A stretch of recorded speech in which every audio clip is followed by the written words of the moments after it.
ദൈവത്തിരുനാമത്തിന് മഹത്വമുണ്ടാവട്ടെ. Bible reading പ്രോഗ്രാമിൽ സംബന്ധിക്കുന്ന എല്ലാവർക്കും കർത്തൃനാമത്തിൽ സ്നേഹവന്ദനം.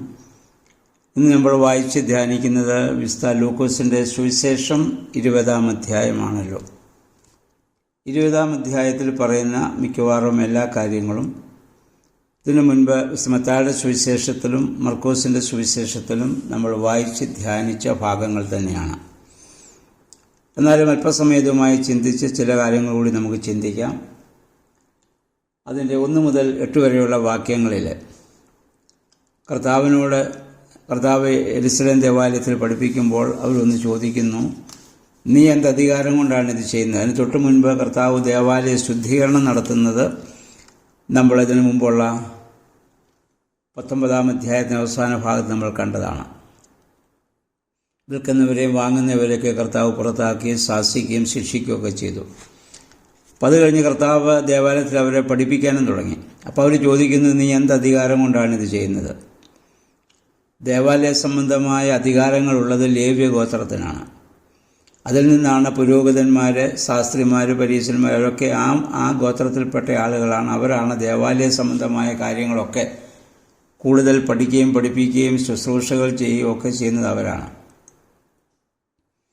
അപ്പം അതുകൊണ്ടാണ് ചോദ്യം, നീ യേശു യഹൂദ ഗോത്രക്കാരനാണല്ലോ, നീ എങ്ങനെയാണ് ഇതൊക്കെ ചെയ്യാൻ പറ്റുന്നത്? യേശു അവരോടൊരു മറുചോദ്യം ചോദിക്കുന്നുണ്ട്. യോഹന്നാൻ്റെ സ്നാനം എവിടെ നിന്നാണ് ഉണ്ടായത്? ദൈവത്തിൽ നിന്നുണ്ടായ സ്നാനമാണോ മനുഷ്യൻ കൊടുത്ത അധികാരമാണോ? അവർക്കറിയാം അത് യോഹന്നാൻ ദൈവത്താൽ അയക്കപ്പെട്ടു വന്നവനാണെന്നും.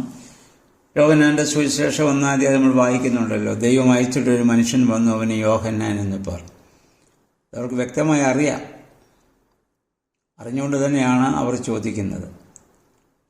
അവർ ദൈവത്തിൽ നിന്ന് അവൻ വന്നു എന്ന് പറഞ്ഞാൽ എന്തുകൊണ്ട് നിങ്ങൾ പിന്നെ അവനെ കേട്ടില്ല, അനുസരിച്ചില്ല എന്ന് യേശു ചോദിക്കുമെന്ന് അവർക്കറിയാം. മനുഷ്യനിൽ നിന്നാണെന്ന് അവർക്ക് പറയാനും മടിയാണ്. കാരണം ജനങ്ങളെല്ലാം യോഹന്നാനെ പ്രവാചകനായി എണ്ണുന്നത് കൊണ്ട് മനുഷ്യനിൽ നിന്നാണെന്ന് പറഞ്ഞാൽ ജനം അവരെ കല്ലെറിയും. അവർ പറഞ്ഞ് ഞങ്ങൾക്ക് അറിഞ്ഞുകൂടാ.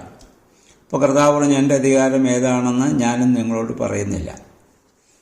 അപ്പം അതിനുശേഷം കർത്താവ് ഒരു ഉപമ അവരോട് പറയുന്നുണ്ട്. അതാണ് 9 മുതൽ 19 വരെയുള്ള വാക്യങ്ങൾ. ആ ഉപമയിൽ കർത്താവിൻ്റെ അധികാരം എന്താണെന്ന് വളരെ വ്യക്തമായി കർത്താവ് ഇവിടെ പറയുന്നുണ്ട്. താൻ ആരാണെന്നും തൻ്റെ അധികാരം എന്തെന്നും വ്യക്തമാക്കാൻ വേണ്ടിയാണ് കർത്താവ് ഇത് പറയുന്നത്. അപ്പം ഇവിടെ നമുക്ക് ഒരു മുന്തിരിത്തോപ്പിൻ്റെ ഉപമ പറയും. നമ്മൾ ഇതിനു മുമ്പുള്ള സുവിശേഷങ്ങൾ ഇത് വായിച്ചതാണെങ്കിലും അതുമായി ബന്ധപ്പെട്ട 1-2 ചിന്തകൾ കൂടി. ഇവിടെ മുന്തിരിത്തോപ്പെന്ന് ഉദ്ദേശിക്കുന്നത് ഇസ്രായേൽ ജനത്തെയാണ്. യെശയ്യാ പ്രവചനം 5-ന്റെ 1 മുതൽ 7 വരെയുള്ള വാക്യങ്ങൾ വായിക്കുമ്പോൾ ഇതേ സംഭവം യേശുക്രിസ്തു അനേക നൂറ്റാണ്ടുകൾക്ക് മുൻപ്, 8 നൂറ്റാണ്ടുകൾക്ക് മുൻപ് യെശയ്യാ പ്രവാചകൻ അവിടെ പ്രവചിച്ച് നമുക്ക് കാണാൻ പറ്റും. മുന്തിരിത്തോട്ടം നട്ടുണ്ടാക്കിയതും അത് ഫലം കൊടുക്കാതിരിക്കുന്നതും തോട്ടക്കാരൻ ചെയ്യുന്നതുമായ കാര്യങ്ങളൊക്കെ അവിടെയുണ്ട്. അപ്പോൾ ഇവിടെ മുന്തിരിത്തോപ്പെന്ന് യേശു ഇവിടെ ഉദ്ദേശിക്കുന്നത് ഇസ്രായേൽ സമൂഹമാണ്. അതിലെ കൃഷിക്കാരെന്ന് ഉദ്ദേശിക്കുന്ന ഇസ്രായേലിൻ്റെ നടത്തിപ്പുകാരാണ്. അതിലിപ്പോൾ ശുശ്രൂഷ ചെയ്യുന്ന ശാസ്ത്രീയ പരീശന്മാർ, പുരോഹിതന്മാർ, അവരെക്കുറിച്ചൊക്കെയാണ് പറയുക. അവിടെ ഞാൻ തോട്ടക്കാരൻ തൻ്റെ ദൂതന്മാരെ അയച്ചു എന്ന് പറയുന്നത് പ്രവാചകന്മാരെ അയച്ച കാര്യങ്ങളെക്കുറിച്ചാണ്. തോട്ടത്തിൻ്റെ ഫലം എടുക്കാൻ അല്ലെങ്കിൽ അതിനെപ്പറ്റി സംസാരിക്കുന്നതാണ് പ്രവാചകന്മാരെ അയച്ചു. അവസാനം അവരെ ആരെയും കൈക്കൊള്ളാതെ വന്നപ്പോൾ അവസാനം തൻ്റെ പുത്രനെ അയക്കുന്നു. പുത്രൻ എന്ന് പറയുന്നത് നമ്മുടെ കർത്താവായ യേശു ക്രിസ്തുവാണ്. അപ്പോൾ ഇവിടെ ഈ യേശുവിനെ അവർ പുറത്താക്കി ക്രൂശിക്കാൻ പോകുന്നു. താൻ നേരിടാൻ പോകുന്ന പീഡാനുഭവം, കുരിശുമരണം, അതാണ് കർത്താവ് ഈ ഉപമയിലൂടെ ഇവിടെ സൂചിപ്പിക്കുകയാണ്. എന്നിട്ട് ഇപ്പോൾ തൻ്റെ അധികാരം എന്തെന്ന് ചോദിച്ചാൽ പിതാവിൻ്റെ പുത്രനാണ് താൻ. ദൈവം അയച്ച, ദൈവം തന്ന അധികാരമാണ്, പിതാവായ ദൈവം എന്നെ ഏൽപ്പിച്ച അധികാരമാണ് എൻ്റെ അധികാരമെന്ന് കർത്താവ് വ്യക്തമായി ഈ ഉപമയിലൂടെ അവരെ ബോധ്യമാക്കുകയാണ്. ഇവിടെ നമ്മൾ മനസ്സിലാക്കേണ്ട 1-2 കാര്യങ്ങൾ കൂടിയുണ്ട്. ഈ തോട്ടം ഇവരെ ഏൽപ്പിച്ചെങ്കിലും തോട്ടക്കാരൻ അവിടെ വന്ന് മേൽനോട്ടത്തിനില്ല. അത് പ്രവർത്തിക്കേണ്ട ജോലിക്ക് എന്ന് പറഞ്ഞാൽ മനുഷ്യനുള്ള പൂർണ്ണമായ പ്രവർത്തന സ്വാതന്ത്ര്യം ഇതിൽ നിന്ന് വളരെ വ്യക്തമാണ്. സഭയിൽ, സമൂഹത്തിൽ നമുക്ക് പ്രവർത്തിക്കാനുള്ള പൂർണ്ണമായ സ്വാതന്ത്ര്യം ദൈവം നമുക്ക് നൽകിയിരിക്കുന്നു. അതിൻ്റെ പൂർണ്ണ അധികാരവും അത് കൃഷിക്കാർക്കാണ്, അല്ലെങ്കിൽ അതിൽ പ്രവർത്തിക്കുന്നവർക്കാണ് കൊടുത്തിരിക്കുന്നത്. ഇത് ഉടമസ്ഥന് അർഹമായത് കൊടുക്കാതിരിക്കുക എന്നുള്ളത് അത് പാപകരമായ ഒരു പ്രവർത്തനമാണ്. എന്ന് പറഞ്ഞാൽ ദൈവത്തിന് അർഹമായത് കൊടുക്കാതിരിക്കുന്നതും ദൈവത്തിൻ്റെ അധീശത്വത്തോടെ അല്ലെങ്കിൽ അധികാരത്തോടെ എതിർക്കുന്നതും പാപമാണ്. അതാണ് ഈ തോട്ടത്തിൽ വേല ചെയ്യുന്ന അല്ലെങ്കിൽ സഭയിൽ ഇന്ന് സംഭവിച്ചുകൊണ്ടിരിക്കുന്നത്. പിന്നെ മൂന്നാമത് ഈ വേദഭാഗം മനസ്സിലാക്കാൻ പറ്റുന്നത്, തോട്ടത്തിൽ വേല ചെയ്യുന്നവർക്ക് ഉത്തരവാദിത്വമുണ്ട്. മനുഷ്യൻ്റെ ഉത്തരവാദിത്വം ഇവിടെ വ്യക്തമാക്കുന്നുണ്ട്. ദൈവം ഏൽപ്പിച്ചിരിക്കുന്നവയെക്കുറിച്ച് അവസാനം ചോദ്യമുണ്ടാകുമെന്നുള്ള ആ ഉത്തരവാദിത്വ ബോധം നമുക്കുണ്ടാവണം. നമ്മുടെ ശവസംസ്കാരത്തിൽ ഇപ്രകാരം എന്ന് ഒരു പാട്ടുണ്ട്: പോകുന്നേ നൽകാൻ എൻ്റെ കണക്കെല്ലാം സർവരഹസ്യവിധീശന്തൻ തിരുസന്നിധിയിൽ. ദൈവസന്നിധിയിൽ നമ്മളെ ഏൽപ്പിച്ചിട്ടുള്ളതിനൊക്കെ നമ്മൾ കണക്ക് ബോധിപ്പിക്കേണ്ടതായിട്ട് വരും. തീർച്ചയായിട്ടും മനുഷ്യരിൽ നിന്ന് ദൈവം അത് പ്രതീക്ഷിക്കുന്നുണ്ട്. പിന്നെ നമുക്ക് കാണാൻ പറ്റുന്നത് ദൈവത്തിൻ്റെ ദീർഘക്ഷമയാണ്. ദൂതന്മാരെ അവഗണിച്ചു, എല്ലാം അവഗണിച്ചിട്ട് ഈ തോട്ടക്കാരൻ വീണ്ടും ക്ഷമയോടെ നിന്നിട്ട് ഏറ്റവും അവസാനമാണ് തൻ്റെ മകനെ അവിടേക്ക് അയക്കുന്നത്. ഈ ഉപമയിലൂടെ താൻ ദൈവത്തിൻ്റെ പുത്രനാണെന്നും ആ അധികാരമാണ് എനിക്കുള്ളതെന്നും കർത്താവ് സ്പഷ്ടമായി കാണിച്ചു കൊടുക്കുന്നു. ഇതിനു മുമ്പുള്ള ചോദ്യം, നീ എന്തധികാരം കൊണ്ട് ഇത് ചെയ്യുന്നുവെന്നുള്ളതാണ്. അപ്പം താൻ ആരാണെന്നും നിങ്ങൾ പ്രതീക്ഷിക്കുന്ന മശീഹായാണ് താനെന്നും ഞാൻ ദൈവപുത്രനാണെന്നും ഈ തോട്ടത്തിൻ്റെ അധികാരി വാസ്തവത്തിൽ ഞാനാണെന്നും സഭയാകുന്ന തോട്ടത്തിൽ, പഴയ നിയമസഭയുടെ തോട്ടത്തിന് അധികാരി ഞാനാണെന്നും കർത്താവോട് വ്യക്തമാക്കി. പുറമുള്ളവരെ, ആ തോട്ടക്കാരൻ അങ്ങനെ ഈ യഥാർത്ഥ അവകാശിയെ പുറത്താക്കി കൊന്നപ്പോൾ ആ തോട്ടം മുഴുവൻ നശിപ്പിച്ചു കളഞ്ഞു എന്നുള്ളതാണ്. അതാണ് പിന്നെ ഇസ്രായേലിനെ സംബന്ധിച്ച് ഇസ്രായേൽ സഭ ഇല്ലാതെയായി. 770 അവരുടെ ദേവാലയം വരെ പൂർണ്ണമായും നശിപ്പിക്കപ്പെട്ടു. അതിനുശേഷം പുതിയ ഒരു സമൂഹത്തെ ദൈവം വാർത്തെടുത്ത് അവരെ ആ തോട്ടമേൽപ്പിച്ചു. അതാണ് പുതിയ നിയമസഭ.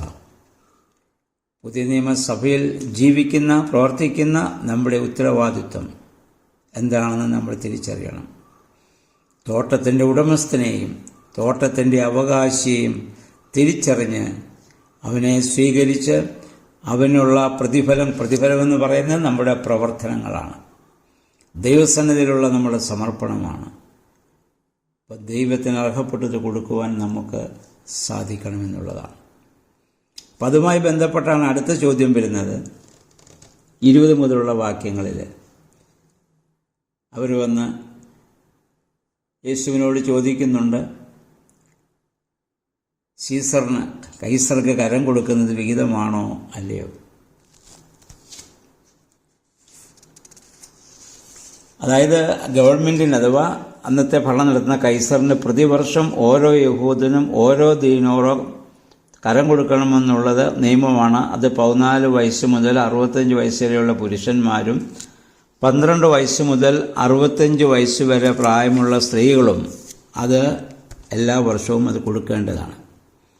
ഇതിനെതിരായ യഹൂദന്മാർ പലപ്പോഴും വിപ്ലവം അഴിച്ചുവിട്ടിട്ടുണ്ട്.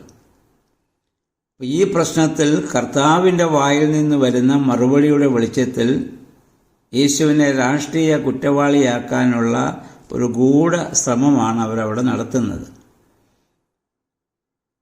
എന്നിട്ട് അവരോട് ചോദിക്കുകയാണ്, കൈസർക്ക് കരം കൊടുക്കുന്നത് വിഹിതമാണോ അല്ലയോ? അപ്പോൾ യേശു പറഞ്ഞു, രാഷ്ട്രത്തിന് ന്യായമുള്ളത് നിങ്ങൾ കൊടുക്കണം. അതോടൊപ്പം കർത്താവ് ഒരു കാര്യം കൂടി പറഞ്ഞു, ദൈവത്തിനുള്ളതിലും അതേ തത്വം നിങ്ങൾ പാലിക്കണം. അതുകൊണ്ടാണ് കർത്താവ് പറഞ്ഞത്, കൈസർക്കുള്ളത് കൈസർക്കും ദൈവത്തിനുള്ളത് ദൈവത്തിനും. ഇന്നും പുതിയ നിയമസഭയിൽ നമ്മൾ എന്താണ് ചെയ്യുക? കൈസർക്കുള്ളത് നമ്മൾ കൊടുക്കുന്നുണ്ട്. ഗവൺമെൻറ്റിനുള്ളത് നമുക്ക് ഒന്നും ചെയ്യാൻ പറ്റത്തില്ല. ടാക്സ് അവർ കളക്ട് ചെയ്യും, പലിശ സഹിതം കൊടുക്കേണ്ടി വരും. ദൈവസന്നിധിയിൽ നൽകേണ്ടതിനല്ലേ നമ്മൾ കൊടുക്കാതിരിക്കുന്നുള്ളൂ. നമ്മൾ കൊടുക്കുന്ന ദശാംശങ്ങൾ, നമ്മൾ കൊടുക്കുന്ന ജീവകാരുണ്യ പ്രവർത്തനങ്ങളൊക്കെ ദൈവത്തിന് കൊടുക്കുന്നതാണ്. കൊടുക്കുന്നതായിട്ട് തന്നെയാണല്ലോ ദൈവം അത് സ്വീകരിക്കുക, കണക്കാക്കുക. മറ്റേത് നമുക്ക് കൊടുത്തില്ലെങ്കിൽ ശിക്ഷ കിട്ടുമെന്നുള്ള ഭയമുള്ളത് കൊണ്ട് നമ്മളത് കൃത്യമായിട്ട് നമ്മളതെല്ലാം ചെയ്യുന്നുണ്ട്. എല്ലാത്തിൻ്റെയും കരം നമ്മൾ അടയ്ക്കുന്നു. വർഷം തോറും കൊടുക്കേണ്ടതൊക്കെ നമ്മൾ കൊടുക്കുന്നു. വീട്ടുകരമായാലും വസ്തുകരമായാലും സാധനങ്ങളുടെ ടാക്സ് ആയാലും എല്ലാം കൃത്യമായി നമ്മൾ അടയ്ക്കാൻ ബാധ്യസ്ഥരായിരിക്കുന്നു. ഇതുപോലെ തന്നെയാണ് ദൈവസന്നിധിയിലും. കർത്താവ് പറഞ്ഞതുപോലെയുള്ള ആ പ്രവർത്തനങ്ങൾ, വിശക്കുന്നവൻ, ദാഹിക്കുന്നവൻ, അങ്ങനെ ഒരുപാട് കാര്യം നമ്മൾ നേരത്തെ എല്ലാം നമ്മൾ ചിന്തിച്ചതാണല്ലോ.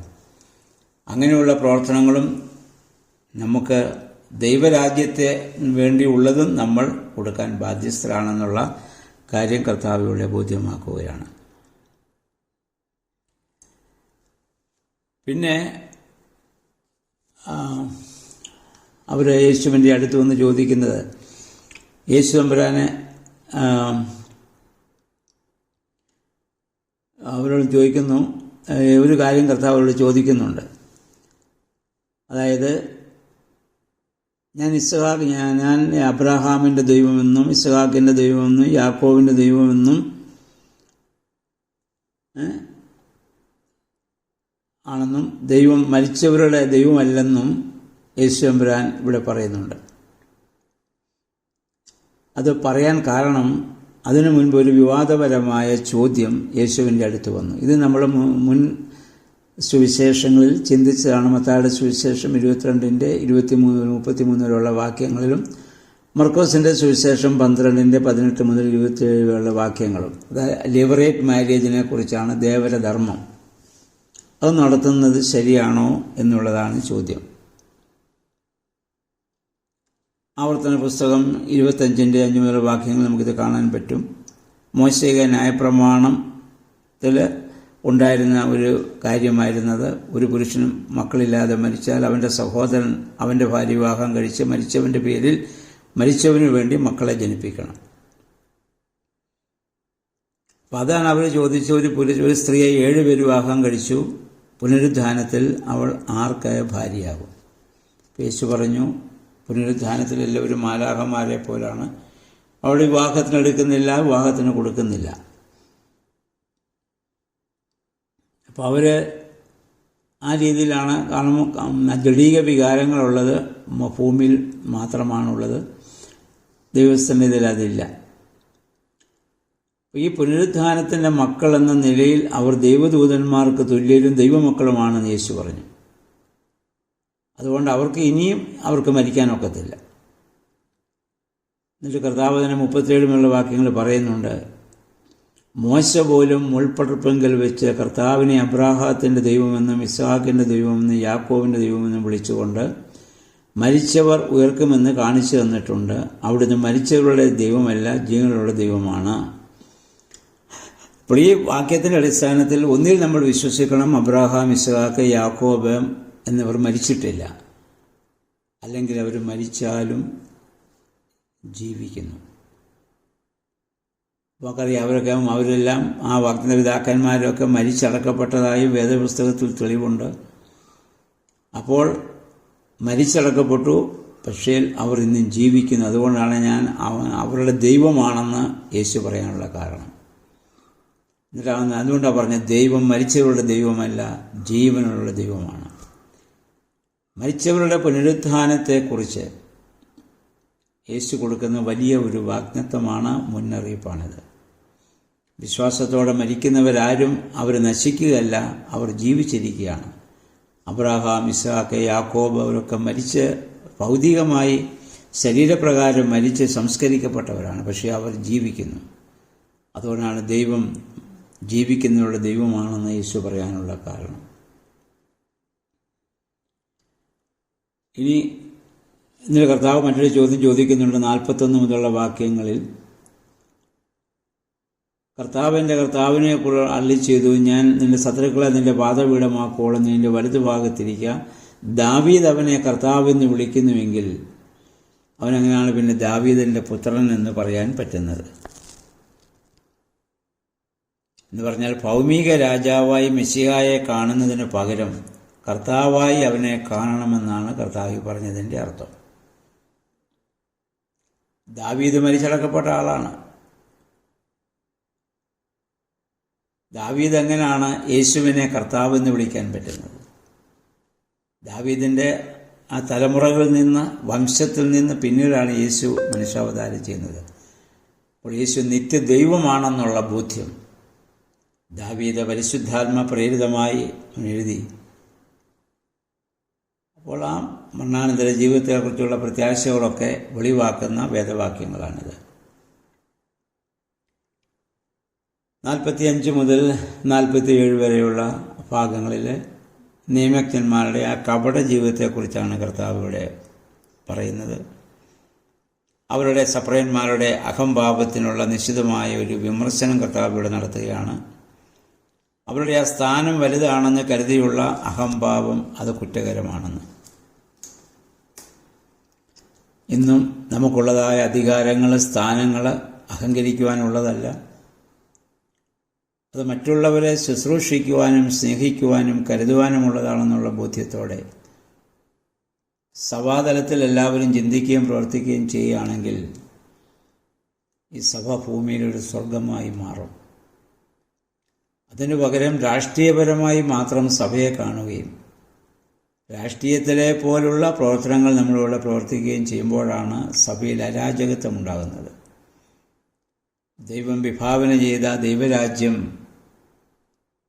അതിനെക്കുറിച്ച് കർത്താവ് നേരത്തെ പറഞ്ഞു, ശുശ്രൂഷിക്കപ്പെടുകയല്ല, ശുശ്രൂഷിക്കുകയാണ്. ആ സേവന സന്നദ്ധതയാണ്. പരസ്പരം സേവന സന്നദ്ധതയോടെ എല്ലാവരും ചിന്തിക്കുകയും പ്രവർത്തിക്കുകയും ചെയ്യുകയാണെങ്കിൽ എല്ലായിടത്തും ശാന്തിയും സമാധാനവും ഉണ്ടാകും. ഭരിക്കപ്പെടുവാൻ ആരും താല്പര്യപ്പെടുന്നില്ല. അതുകൊണ്ട് ഭരിക്കാനുള്ള ആ മനോഭാവം മാറിയിട്ട് ശുശ്രൂഷ മനോഭാവത്തിലേക്ക് എന്ന സഭയും സഭാധികാരികളും വരുന്നു, അന്ന് മാത്രമേ സഭയിൽ ശാശ്വത സമാധാനം ഉണ്ടാവുകയുള്ളൂ. അത് നമ്മുടെ കുടുംബജീവിതത്തിലായാലും സാമൂഹിക ജീവിതത്തിലായാലും എവിടെയായാലും. ഇന്നത്തെ ഈ വേദഭാഗങ്ങളിലൂടെ നമുക്കും അധികാരം ദൈവം തന്നിട്ടുണ്ട്. അപ്പനെന്ന അധികാരം, അമ്മയെന്ന അധികാരം, അല്ല നമ്മൾ ചെയ്യുന്ന ഓരോ ജോലിയിൽ നമുക്ക് ഓരോ അധികാരങ്ങളാണ്.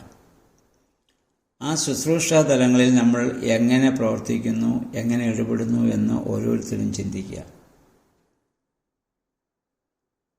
അതനുസരിച്ച് അവിടെയെല്ലാം ശുശ്രൂഷാ മനോഭാവത്തോടെ പ്രവർത്തിക്കുവാൻ പരിശുദ്ധാത്മാവെ ഞങ്ങളെ ശക്തീകരിക്കണമേ എന്ന് നമുക്ക് പ്രാർത്ഥിക്കാം. സഭയാകുന്ന മുന്തിരിത്തോപ്പിൽ വേല ചെയ്യാൻ കർത്താവ് നമ്മളെ ആക്കിയിരിക്കുന്നു.